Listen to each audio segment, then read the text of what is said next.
ఆంధ్రాలో గోంగూర అన్న, తెలంగాణలో పుంటికూర అన్న పేరులో ఏముందండి, రుచిలో మాత్రం తేడా లేకుండా దానికదే సాటి. అంతటి గొప్పటి రుచిగల గోంగూరతోని రోటి పచ్చడి చేయబోతున్నానండి. ముందుగా స్టవ్ మీద కడాయి పెట్టేసుకొని కొద్దిగా ఆయిల్ వేసి వేడయ్యాక ఒక కప్పు పల్లీలు, శనగపప్పు, మినపప్పు, ధనియాలు, ఆవాలు, జీలకర్ర, మెంతులు, ఎండుమిర్చి వేసి కరివేపాకు వేయించుకొని పక్కన పెట్టుకోవాలి. ఇప్పుడు అదే కడాయిలోకి 3 టేబుల్ స్పూన్ వరకు ఆయిల్ వేసి శుభ్రంగా అక్కడ పెట్టేసుకున్న గోంగూర కొద్దిగా పసుపు వేసి ఉడికించుకోవాలి. మిక్సర్ జార్లోకి వేయించి పెట్టేసుకున్న ఎండుమిర్చి మిశ్రమాన్ని కొద్దిగా ఉప్పు వేసి కారపొడి తయారు చేసుకోవాలి.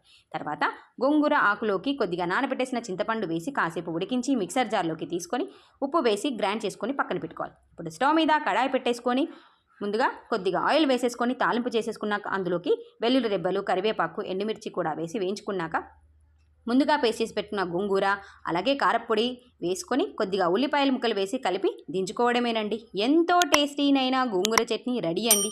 ఈ రెసిపీ మీకు నచ్చితే ట్రై చేయండి, లైక్ చేయండి, షేర్ చేయండి, సబ్స్క్రైబ్